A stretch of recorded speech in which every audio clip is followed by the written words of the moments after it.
Salam, selamat pagi anak-anak. Apa kabar semuanya? Pasti luar biasa. Ya, Miss berharap kalian tetap semangat dan tetap jaga kesehatan. Mari sama-sama kita akan belajar hari ini masih tentang melestarikan hewan dan tumbuhan yang sudah mulai punah. Sebelum kita mulai pelajaran kita hari ini, mari kita berdoa terlebih dahulu. Mari kita berdoa. Tuhan Yesus, kami bersyukur untuk hari ini. Kami masih diberi kesehatan dan kami akan belajar. Tuhan menyertai, memimpin kami dalam belajar hari ini. Terima kasih Tuhan Yesus, ini doa kami. Dalam nama Tuhan Yesus kami berdoa. Amin.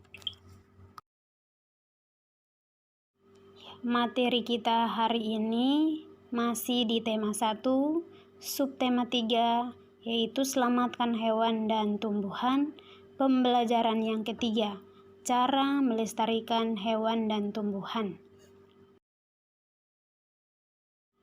Sebelum kita masuk di pembelajaran inti tentang cara melestarikan hewan dan tumbuhan, maka kita akan perhatikan lebih dahulu tentang keragaman flora dan fauna yang ada di Indonesia. Nah, flora adalah kelompok tumbuh-tumbuhan dan fauna adalah kelompok hewan. Di Indonesia kaya dengan keragaman flora dan fauna. Banyaknya hewan dan tumbuhan yang hidup di Indonesia. Hewan dan tumbuhan itu bukan hanya indah dan unik, tapi juga mempunyai peranan penting bagi lingkungan di sekitarnya. Karena itu, manusia harus bertanggung jawab untuk melindungi dan melestarikan hewan dan tumbuhan yang ada di sekitarnya. Namun, ada beberapa hewan dan tumbuhan yang ada di Indonesia yang terancam punah. Ya, mari kita perhatikan beberapa contoh flora atau tumbuhan yang terancam punah di Indonesia, seperti pohon ulin, pohon damar, bunga bangkai, Rafflesia arloji, kantong semar, dan tumbuh-tumbuhan yang lain. Dan beberapa contoh fauna atau hewan yang terancam punah juga di Indonesia, seperti anoa, burung merak, penyu, badak Jawa, komodo, orang-utan, harimau Sumatera. Ya, mari kita perhatikan faktor yang menyebabkan hewan dan tumbuhan terancam punah. Ada 2 faktor penyebab. Yang pertama adalah faktor alam, misalnya gempa bumi, tanah longsor, kebakaran hutan, gunung meletus, dan banjir. Lalu yang kedua adalah faktor manusia, misalnya perburuan liar, pembakaran hutan, pemberantasan hama dengan insektisida yang berlebihan, praktik perladangan berpindah, dan lain-lain.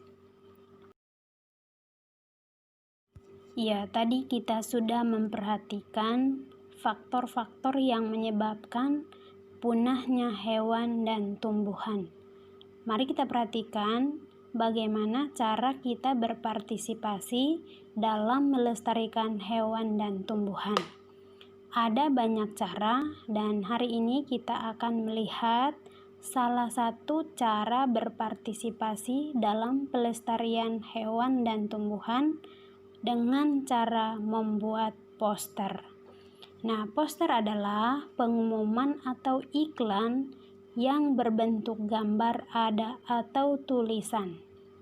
Poster juga dapat diartikan sebagai himbauan atau ajakan. Tujuannya supaya menarik perhatian banyak orang agar berpartisipasi memenuhi himbauan tersebut. Nah, ini adalah salah satu contoh poster yang bisa dibuat untuk menarik perhatian banyak orang supaya mereka pun terlibat atau berpartisipasi dalam pelestarian hewan dan tumbuhan. Nah, dalam membuat poster ada langkah-langkah yang harus kita buat. Yang pertama, kita harus menentukan terlebih dahulu topik dan tujuan pembuatan poster. Lalu yang kedua, kita merumuskan pesan yang akan disampaikan. Lalu yang ketiga, merumuskan kalimat yang singkat, menarik, padat, jelas, sehingga mudah dimengerti. Yang keempat, menggunakan kalimat yang bersifat mengajak sehingga mudah mempengaruhi banyak orang. Lalu yang kelima, menggunakan gambar pendukung tema dengan warna-warna tampilan yang menarik. Yang keenam, menggunakan media yang tepat, misalnya kain rentang, papan yang luas, seng, kertas, dan lain-lain. Ya, tadi kita sudah belajar tentang keragaman flora dan fauna yang ada di Indonesia, lalu faktor-faktor penyebab kepunahan flora dan fauna, lalu kita juga sudah belajar bagaimana cara melestarikannya, dan tadi kita juga sudah melihat langkah-langkah membuat poster sebagai partisipasi kita dalam melestarikan hewan dan tumbuhan. Silahkan nanti kalian membuat poster bersama keluarga yang berisi tentang pentingnya menyayangi hewan dan tumbuhan yang ada di rumah.